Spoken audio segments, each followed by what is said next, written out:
ਦਰਸ਼ਕੋ break ਤੋਂ ਬਾਅਦ ਤੁਹਾਡਾ ਸਵਾਗਤ ਹੈ ਜੀ ਰਾਜ ਸਾਹਿਬ ਐਂਡ ਵਾਲੇ ਸ਼ੋ ਤੋਂ ਪਹਿਲਾਂ ਅਸੀਂ ਆਪਣੇ ਦਰਸ਼ਕਾਂ ਦੇ ਫੇਸਬੁੱਕ ਮੈਸੇਜ ਲਵਾਂਗੇ ਉਸ ਤੋਂ ਬਾਅਦ ਅੱਜ ਦਾ ਵਿਚਾਰ ਹੋਵੇਗਾ ਜੀ ਡਾਕਟਰ ਸਾਹਿਬ। ਵੀਰ ਕਸ਼ਮੀਰ ਵਰਕ ਲਿਖਦੇ ਨੇ ਡਾਕਟਰ ਸਾਹਿਬ ਤੁਹਾਨੂੰ ਤੇ ਸਾਰੀ ਟੀਮ ਨੂੰ ਵਾਹਿਗੁਰੂ ਜੀ ਕਾ ਖਾਲਸਾ ਵਾਹਿਗੁਰੂ ਜੀ ਕੀ ਫਤਿਹ। ਖਾਲਿਸਤਾਨ ਜ਼ਿੰਦਾਬਾਦ ਜ਼ਿੰਦਾਬਾਦ ਜ਼ਿੰਦਾਬਾਦ ਜ਼ਿੰਦਾਬਾਦ ਜ਼ਿੰਦਾਬਾਦ। ਪੂਰੇ ਨਿਤਨੇਮੀ ਮੈਂ ਅੱਜ ਨੋਟ ਕੀਤਾ ਹੈ ਵੀ ਵਿਰਕ ਸਾਹਿਬ ਵਾਹਿਗੁਰੂ ਜੀ ਦਾ ਖਾਲਸਾ ਤੇ ਜੀ ਦੀ ਫਤਿਹ ਲਿਖਦੇ ਨੇ। ਦੇਖੋ ਵਿਰਕ ਸਾਹਿਬ ਕਿਉਂਕਿ ਗੁਰੂ ਦਾ ਦਿੱਤਾ ਹੋਇਆ ਸਾਨੂੰ ਗ੍ਰੀਟਿੰਗ ਹੈ ਤੇ ਉਹਦੇ ਚ ਜਿਹੜਾ ਲਫ਼ਜ਼ ਹੈ ਉਹ ਕਾ ਹੈ, ਸੋ ਸਾਨੂੰ ਨਹੀਂ ਇਹ ਹੱਕ ਵੀ ਅਸੀਂ ਇਹਨੂੰ ਬਦਲੀਏ। ਵੀਰ Harmel Singh Khalistan is only solution, Khalistan ਜ਼ਿੰਦਾਬਾਦ, ਬਹੁਤ ਸ਼ੁਕਰੀਆ। ਮੋਹਸਿਨ ਹਸਨ ਖਾਨ ਲਿਖਦੇ ਨੇ very informative programme Sardar ji, ਬਹੁਤ ਸ਼ੁਕਰੀਆ ਖਾਨ ਸਾਹਿਬ। ਇੱਕ ਹਿੰਦੂ ਤੋਂ ਵੀ ਜਮੂਰਾ ਆਇਆ ਸਚਿਨ ਤਨਵਰ ਗੁੱਜਰ ਬਣਿਆ ਹੋਇਆ। What was she doing outside on curfew? There was no curfew there.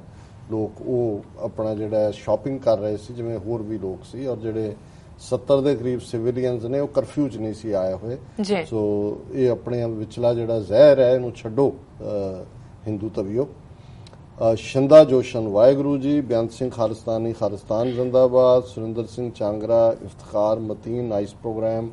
Paramvir Singh Waheguru ji. Balhar Singh Kang Waheguru ji ਕਾ ਖਾਲਸਾ ਵਾਹਿਗੁਰੂ ਜੀ ਕੀ ਫਤਿਹ। ਬਲਜੀਤ ਸਿੰਘ ਫਤਿਹ ਅਰਜ਼ ਕਰਦੇ ਨੇ। ਵੀਰ ਸੁਖਵਿੰਦਰ ਸਿੰਘ ਰਿਆਤ ਲਿਖਦੇ ਨੇ ਵਾਹਿਗੁਰੂ ਜੀ ਕਾ ਖਾਲਸਾ ਵਾਹਿਗੁਰੂ ਜੀ ਕੀ ਫਤਿਹ। ਡਾਕਟਰ ਸਾਹਿਬ ਤੇ ਭੈਣ ਜੀ, ਡਾਕਟਰ ਸਾਹਿਬ ਜਿਸ ਹਿਸਾਬ ਨਾਲ ਸਿੱਖਾਂ ਖਿਲਾਫ ਨਫ਼ਰਤ ਭਰੀ ਜਾ ਰਹੀ ਹੈ ਅਤੇ ਨਤੀਜੇ ਵਜੋਂ ਰੋਜ਼ ਕੋਈ ਨਾ ਕੋਈ ਵਾਕਿਆ ਸਾਹਮਣੇ ਆ ਰਹੇ ਨੇ ਸਿੱਖਾਂ ਦੇ ਨਾਲ ਮਾਰ ਕੁਟਾਈ ਦੇ। ਕੱਲ੍ਹ ਹੀ ਇੱਕ ਸਿੱਖ ਨੌਜਵਾਨ ਦਾ ਕਤਲ ਹੋਇਆ ਦਿੱਲੀ ਵਿੱਚ। SGPC ਤੇ ਅਕਾਲੀ ਦਲ ਨੇ ਕਦੇ ਕੋਈ ਆਵਾਜ਼ ਨਹੀਂ ਚੁੱਕੀ ਇਹੋ ਜਿਹੇ ਮਾਮਲਿਆਂ ਤੇ। ਇਹੋ ਜਿਹੇ ਮਾਮਲਿਆਂ ਦਾ ਹੱਲ ਕਿਵੇਂ ਕੀਤਾ ਜਾ ਸਕਦਾ ਹੈ? ਕਿ ਇਹ ਜ਼ਰੂਰੀ ਨਹੀਂ ਕਿ ਇੱਕ ਕਮੇਟੀ ਬਣਾ ਕੇ ਇਹੋ ਜਿਹੇ ਸਾਰੇ ਮਾਮਲਿਆਂ ਨੂੰ ਰੋਕਣ ਦਾ ਹੀਲਾ ਕੀਤਾ ਜਾਵੇ? ਬਹੁਤ ਸ਼ੁਕਰੀਆ ਵੀਰ ਸੁਖਵਿੰਦਰ ਸਿੰਘ ਜੀ। ਦੇਖੋ ਤੁਸੀਂ ਵੀ ਸਾਰੇ ਸਿਸਟਮ ਨੂੰ ਸਮਝਦੇ ਹੋ ਵੀ ਕਮੇਟੀਆਂ ਤੋਂ ਗੱਲ ਅੱਗੇ ਜਾ ਚੁੱਕੀ ਹੈ, ਔਰ ਅਕਾਲੀਆਂ ਦਾ ਇਹਦੇ 'ਚ ਕੋਈ ਇੰਟਰਸਟ ਨਾ ਪਹਿਲਾਂ ਸੀ ਨਾ ਫੇਰ ਹੋਣਾ। ਸਗੋਂ ਅੱਜ ਹੀ ਗੁਰਚਰਨ ਸਿੰਘ ਬੱਬਰ ਜਿਹੜੇ ਦਿੱਲੀ ਦੇ ਪ੍ਰਸਿੱਧ ਪੱਤਰਕਾਰ ਨੇ ਉਹਨਾਂ ਨਾਲ ਗੱਲਬਾਤ ਹੋ ਰਹੀ ਸੀ, ਔਰ ਅੱਜ 9:30 ਤੋਂ 10 ਦੇ ਸ਼ੋਅ 'ਚ ਉਹ ਹੋਣਗੇ। ਉਹਨਾਂ ਨੇ ਇੱਕ ਗੱਲ ਦਾ ਇੰਕਸ਼ਾਫ ਕੀਤਾ, ਮਾਰਸ਼ਲ ਅਰਜਨ ਸਿੰਘ ਦੀ ਗੱਲ ਕਰਦੇ ਆ। ਉਹਨਾਂ ਨੇ ਕਿਹਾ ਜੀ 1984 ਤੋਂ 1999 ਤੱਕ ਦਿੱਲੀ ਦੇ ਵਿੱਚ ਕੋਈ ਪ੍ਰੋਟੈਸਟ ਜਿਹੜਾ ਹੈ ਨਵੰਬਰ 84 ਦੇ ਜਿਹੜੇ ਵਿਕਟਮਸ ਨੇ ਪੀੜਤ ਨੇ ਉਹਨਾਂ ਦੇ ਹੱਕ 'ਚ ਨਹੀਂ ਸੀ ਹੋਇਆ। ਰਾਜੀਵ ਗਾਂਧੀ ਦਾ ਇੰਨਾ ਖੌਫ ਸੀ ਔਰ ਕਾਂਗਰਸ ਦਾ, ਔਰ ਕੋਈ ਅਕਾਲੀਆਂ ਨੇ ਕੋਈ ਦਿੱਲੀ ਕਮੇਟੀ ਨੇ ਉਹਨਾਂ ਦੇ ਵਿੱਚ ਵੀ ਉਹਨਾਂ ਦਾ ਬੰਦਾ ਜਿਹੜਾ ਹੈ ਉਹ ਜਸਵੰਤ ਸਿੰਘ ਕਾਲੇ ਕੇ ਬਿਠਾਇਆ ਹੋਇਆ ਸੀ। ਔਰ 5 ਸਾਲ ਦਿੱਲੀ ਦੇ ਵਿੱਚ ਕੋਈ ਆਵਾਜ਼ ਨਹੀਂ ਉੱਠੀ ਕਿ ਨਵੰਬਰ 84 ਦਾ ਇਨਸਾਫ ਮਿਲਣਾ ਚਾਹੀਦਾ ਹੈ। ਔਰ ਕਿਸੇ ਨੇ ਵਿਦਵਾਨ ਉਹਨਾਂ ਨੇ ਕਿਹਾ ਜੀ ਇਹ ਅਰਜਨ ਸਿੰਘ ਨੂੰ, ਮਾਰਸ਼ਲ ਅਰਜਨ ਸਿੰਘ ਨੂੰ ਦਿੱਲੀ ਦਾ ਲੈਫਟੀਨੈਂਟ ਗਵਰਨਰ VP ਸਿੰਘ ਨੇ ਬਣਾਇਆ ਸੀ। ਔਰ ਇਹਨਾਂ ਨੇ ਆਂਦਿਆਂ ਜਿੱਥੇ ਦੌਰੇ ਕੀਤੇ, ਵਿਡੋ ਕਾਲੋਨੀ ਦਾ ਜ਼ਮੀਨ ਦਿੱਤੀ, ਕਲੇਮ ਦਿੱਤੇ, ਥੋੜੇ ਬਹੁਤ ਆਵਾਜ਼ ਚੁੱਕੀ, ਹਾਲਾਂਕਿ ਇਨਸਾਫ ਲੈ ਕੇ ਦੇਣ 'ਚ ਉਹ ਵੀ ਕਾਮਯਾਬ ਨਹੀਂ ਹੋਏ। ਸੋ ਅੱਜ ਦੀ ਗੱਲਬਾਤ 'ਚ ਕਿਉਂਕਿ ਮੇਰੇ ਲਈ ਵੀ ਜਾਣਕਾਰੀ ਸੀ ਔਰ ਮੈਂ ਸਮਝਦਾ ਵੀ ਜਿਹੜਾ ਵੀ ਕਿਸੇ ਦਾ ਪਲੱਸ ਪੁਆਇੰਟ ਹੈ ਉਹ ਸਾਹਮਣੇ ਆਉਣਾ ਚਾਹੀਦਾ। ਸੋ ਅੱਜ ਦੀ ਗੱਲਬਾਤ 'ਚ ਉਹ ਜਿਹੜੇ 2 ਸਿੱਖ ਨੌਜਵਾਨਾਂ ਦੇ ਮਾਰਨ ਦੀ ਗੱਲ ਵੀ ਹੈ, ਉਹਦੇ ਤੇ ਵੀ ਦੱਸਣਗੇ। ਜ਼ਹਿਨੀਅਤ ਹੈ ਜਿਹੜੀ ਹਿੰਦੂ ਤਵੀਆਂ ਨੇ 4 ਚਫੇਰੇ ਖੜੀ ਕਰ ਦਿੱਤੀ ਹੈ। ਸੋ ਇਹਦੇ ਨਾਲ ਕਮੇਟੀਆਂ ਜਾਂ ਦੂਸਰੇ ਦੇ ਨਾਲ ਮੈਨੂੰ ਨਹੀਂ ਲੱਗਦਾ ਕਿ ਕੋਈ ਫਰਕ ਪੈਣ ਵਾਲਾ ਹੈ।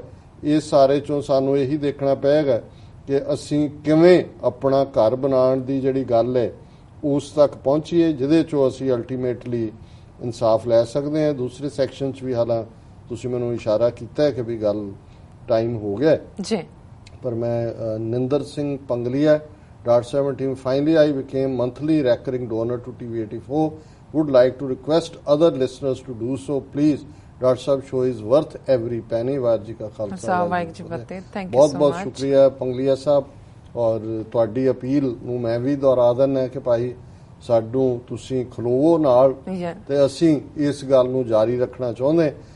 ਵੀਰ ਸੁਰਿੰਦਰ ਸਿੰਘ, ਅਮਰਜੀਤ ਜਵੰਦਾ, ਹਾਕਮ ਸੇਖੋਂ, ਇਨਾਮ ਉਲ ਹਕ ਉਹਨਾਂ ਨੇ ਜ਼ਬਰਦਸਤ ਕਿਹਾ ਹੈ, ਨਾਈਸ ਜੀ, ਵੈਰੀ ਨਾਈਸ। ਤੇ ਲਾਈਫ ਐਡਵਾਈਸ ਦੇ ਥੱਲੇ ਜਿਹੜਾ ਇੱਕ ਮੈਸੇਜ ਹੈ, ਸਤਿ ਸ੍ਰੀ ਅਕਾਲ ਜੀ doctor Sahib ji, why are Hindu Punjabi so jealous of us? No other people feel the same in India or abroad, in media, business or political parties, all walks of life. We see this. Please let us know why they do this to us. We don't hate them or anyone. Sat Sri ਅਕਾਲ। ਬਹੁਤ ਤੁਹਾਡਾ ਵਧੀਆ ਸਵਾਲ ਹੈ, ਪਰ ਅੱਜ ਦੀ ਸਮਾਂ ਸੀਮਾ 'ਚ ਮੈਂ ਇਹਨੂੰ ਵਿਚਾਰ ਨਹੀਂ ਕਰ ਸਕਦਾ। ਪਰ ਜ਼ਾਹਰ ਹੈ ਅਗਲੇ ਅਸੀਂ ਸੈਗਮੈਂਟ ਤੁਸੀਂ ਵੀ ਯਾਦ ਰੱਖਣਾ ਜੀ, ਇਹਨੂੰ ਅਸੀਂ ਜ਼ਰੂਰ ਡਿਸਕਸ ਕਰਾਂਗੇ। ਜੀ ਡਾਕਟਰ ਸਾਹਿਬ, ਹੁਣ ਤੁਸੀਂ ਸਾਡੇ ਦਰਸ਼ਕਾਂ ਨੂੰ ਦੱਸੋ ਅੱਜ ਦਾ ਵਿਚਾਰ। ਇਸ ਪ੍ਰੋਗਰਾਮ ਦੇ ਵਿੱਚ ਸ਼ੁੱਕਰਵਾਰ ਦੇ ਅਸੀਂ ਬਾਬਾ ਫਰੀਦ ਜੀ ਦਾ ਕਲਾਮ, ਉਹਨਾਂ ਦੀ ਬਾਣੀ, ਸ਼ਬਦ ਔਰ ਸ਼ਲੋਕ ਜਿਹੜੇ ਗੁਰੂ ਗ੍ਰੰਥ ਸਾਹਿਬ 'ਚ ਦਰਜ ਨੇ ਉਹਨਾਂ ਦੇ ਉੱਤੇ ਵਿਚਾਰ ਕਰਦੇ ਹਾਂ।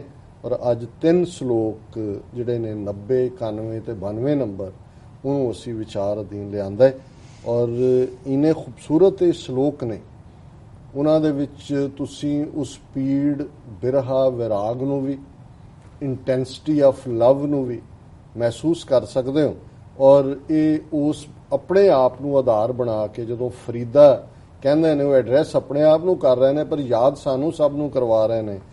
ਫਰੀਦਾ ਤਨ ਸੁੱਕਾ ਪਿੰਜਰ ਥੀਆ, ਤਲੀਆਂ ਖੂੰਡੈ ਕਾਗ, ਅਜੈ ਸੋ ਰੱਬ ਨਾ ਬੌੜਿਓ, ਦੇਖ ਬੰਦੇ ਕੇ ਭਾਗ।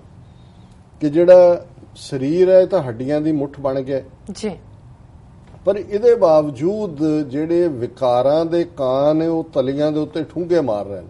ਅਜੇ ਵੀ ਮਨ ਦੇ ਵਿੱਚੋਂ ਡਿਜ਼ਾਇਰਸ ਨਹੀਂ ਮੁੱਕੀਆਂ, ਮਾੜੀਆਂ ਕਾਮਨਾਵਾਂ ਨਹੀਂ ਮੁੱਕੀਆਂ, ਈਰਖਾ ਨਹੀਂ ਮੁੱਕੀ। ਕਿ ਇਹਦੇ ਬਾਵਜੂਦ ਕਿ ਸਰੀਰ ਨਿਰਬਲ ਹੋ ਗਿਆ, ਹੱਡੀਆਂ ਦਾ ਪਿੰਜਰਾ ਬਣ ਗਿਆ, ਤਲੀਆਂ ਖੂੰਡੇ, ਅਜੈ ਸੋ ਰੱਬ ਨਾ ਬੌੜਿਓ, ਦੇਖ ਬੰਦੇ ਕੇ ਭਾਗ। ਬੰਦੇ 'ਚ ਕਿਉਂਕਿ ਚਾਹਨ ਹੈ ਉਹ ਮੁੱਕੀ ਨਹੀਂ ਹੈ। ਔਰ ਬੰਦੇ ਵੱਲ ਦੇਖੋ ਕਿ ਵੀ ਅਜੇ ਵੀ ਜਿਹੜਾ ਰੱਬ ਵੱਲ ਧਿਆਨ ਨਹੀਂ, ਤੇ ਰੱਬ ਨੇ ਬੌੜੀ ਕੀ ਕਰਨੀ ਹੈ ਜੀ। ਦੂਸਰਾ, ਕਾਗਾ ਕਰੰਗ ਟਡੋਲਿਆ, ਸਗਲਾ ਖਾਇਆ ਮਾਸ, ਇਹ ਦੋਏ ਨੈਣਾ ਮਤ ਛੂਹੋ, ਫਿਰ ਦੇਖਣ ਕੀ ਆਸ। ਫਿਰ ਕਾਗ ਇਹ ਵਿਕਾਰਾਂ ਦੇ ਲਈ ਹੈ। ਹਾਲਾਂਕਿ ਇਵੇਂ ਹੀ ਹੈ ਜਿਵੇਂ ਕਾਂ ਨੂੰ ਕਿਹਾ ਹੋਏ ਵੀ ਕਾਂ ਨੇ ਅੱਖਾਂ ਨਾ ਮੇਰੀਆਂ ਨੂੰ ਖਾਈ ਜੀ। ਭਾਵ ਇਹੀ ਹੈ ਕਿ ਭਾਈ ਮੇਰਾ ਸਾਰਾ ਮਾਸ, ਮੇਰੀ ਬਾਡੀ ਹੀ ਵਿਕਾਰਾਂ ਨੇ ਖਾ ਲਈ। ਸਾਰੀ ਉਮਰ ਮੈਂ ਇਹਨਾਂ ਦੇ ਮਗਰ ਦੌੜਦਾ ਰਿਹਾ, ਪਰ ਅਜੇ ਵੀ ਇਹ ਚਾਹਨਾ ਹੈ, ਇਹ ਦੋਏ ਨੈਣਾ ਮਤ ਛੋ, ਕਿ ਵੀ ਕਿਤੇ ਸਰੀਰ ਛੱਡਣ ਤੋਂ ਪਹਿਲਾਂ, ਜਾਣ ਤੋਂ ਪਹਿਲਾਂ ਪਿਆਰੇ ਦਾ ਦੀਦਾਰ ਹੋ ਜਾਏ, ਫਿਰ ਦੇਖਣ ਕੀ ਆਸ ਜੀ। ਔਰ ਤੀਸਰਾ ਸ਼ਲੋਕ ਹੈ, ਕਾਗਾ ਚੂੰਡ ਨਾ ਪਿੰਜਰਾ, ਬਸੈ ਤਾਂ ਉਡਰ ਜਾਹੇ, ਜਿਤ ਪਿੰਜਰੈ ਮੇਰਾ ਸ਼ੌ ਵਸੈ, ਮਾਸ ਨ ਤਿਦੂ ਖਾਏ। ਕਿ ਹੇ ਵਿਕਾਰੋ, ਹੁਣ ਤਾਂ ਮੈਨੂੰ ਰਹਿਣ ਦਿਓ, ਮੇਰੇ ਪਿੰਜਰ ਨੂੰ ਵੀ ਨਾ ਚੁੰਡ ਰਹੇ ਹੋ, ਮੇਰੇ ਅੰਦਰੋਂ ਇਹ ਡਿਜ਼ਾਇਰਸ ਮੁੱਕ ਜਾਣ। ਜੇ ਤੇਰੇ ਵਸ ਵਿੱਚ ਹੈ ਇਹ ਵਿਕਾਰਾਂ ਰੂਪੀ ਕਾਂ ਨੂੰ ਕਹਿ ਜੀ ਤਾਂ ਉੱਡਰ ਜਾਏ, ਤਾਂ ਉੱਡ ਜਾ, ਹੁਣ ਮੈਨੂੰ ਛੱਡ ਦੇ, ਮੈਨੂੰ ਵਿਕਾਰਾਂ ਤੋਂ ਵੱਖ ਕਰ ਦੇ। ਜਿਤ ਪਿੰਜਰੈ ਮੇਰਾ, ਭਾਵੇਂ ਮੈਂ ਪਿੰਜਰ ਹੀ ਹਾਂ ਪਰ ਰੱਬ ਵਸਦਾ ਤੇ ਇਹਦੇ 'ਚ ਹੀ ਸੀ। ਮੈਂ ਇਹਨਾਂ ਵਿਕਾਰਾਂ ਦੀ ਵਜ੍ਹਾ ਕਰਕੇ ਉਹਨੂੰ ਦੇਖ ਨਹੀਂ ਸਕਿਆ। ਮਾਸ ਨਾ ਤੇਦੂ ਖਾਏ, ਹੁਣ ਮੇਰਾ ਇਹ ਬਾਕੀ ਮਾਸ ਨਾ ਖਾ, ਕਿਉਂਕਿ ਮੇਰੀ ਅਜੇ ਵੀ ਚਾਹਨਾ ਫਿਰ ਦੇਖਣ ਕੀ ਆਸ। ਦੋ ਨੈਣਾਂ ਦੀ ਗੱਲ ਤੇ ਪਿੰਜਰ ਦੇ ਨਾਲ ਹੀ ਨੈਣ ਲੱਗੇ ਹੋਏ ਨੇ।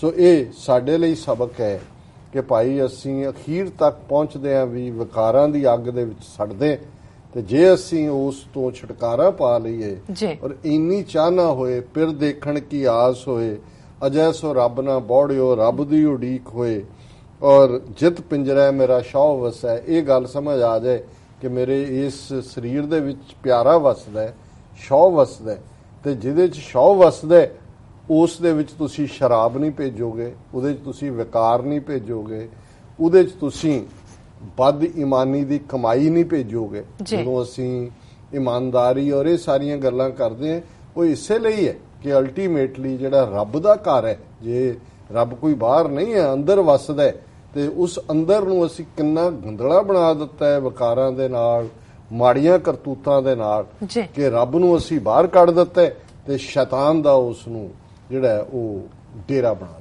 ਜੀ ਡਾਕਟਰ ਸਾਹਿਬ, ਬਿਲਕੁਲ ਤੁਹਾਡਾ ਬਹੁਤ ਬਹੁਤ ਸ਼ੁਕਰੀਆ। ਤੁਸੀਂ ਅੱਜ ਦੇ ਅਹਿਮ ਇਸ਼ੂ ਤੇ ਅੱਜ ਦਾ ਵਿਚਾਰ ਸਾਡੇ ਦਰਸ਼ਕਾਂ ਨਾਲ ਸਾਂਝੇ ਕੀਤੇ ਨੇ। ਇਸ ਤਰ੍ਹਾਂ ਆਪਣੇ ਵਿਊਅਰਸ ਕੋਲ ਲੈਣੇ ਆ ਇਜਾਜ਼ਤ। ਵਿਊਅਰਸ, ਸਾਡੇ ਪ੍ਰੋਗਰਾਮ ਦਾ ਸਮਾਂ ਇੱਥੇ ਸਮਾਪਤ ਹੁੰਦਾ। ਤੁਸੀਂ ਆਪਣੀ ਰਾਏ ਤੇ ਸੁਝਾਅ ਸਾਨੂੰ ਭੇਜਣਾ ਭੁੱਲਣਾ ਸਾਡੇ ਇਸ ਪਤੇ ਤੇ sos@tv84.tv ਤੇ। ਅਸੀਂ ਆਪਣਾ ਪ੍ਰੋਗਰਾਮ ਲੈ ਕੇ ਫਿਰ ਦੁਬਾਰਾ ਹਾਜ਼ਰ ਹੋਵਾਂਗੇ। ਤਦ ਤੱਕ ਲਈ ਮੈਨੂੰ ਤੇ ਪਰਿਵਾਰ ਸਾਨੂੰ ਆਗਿਆ ਦਿਓ। ਦੇਖਦੇ ਰਹੋ TV84। ਬੁਲਾ ਦਿਓ ਫਤਿਹ। ਵਾਹਿਗੁਰੂ ਜੀ ਕਾ ਖਾਲਸਾ, ਵਾਹਿਗੁਰੂ ਜੀ ਕੀ ਫਤਿਹ।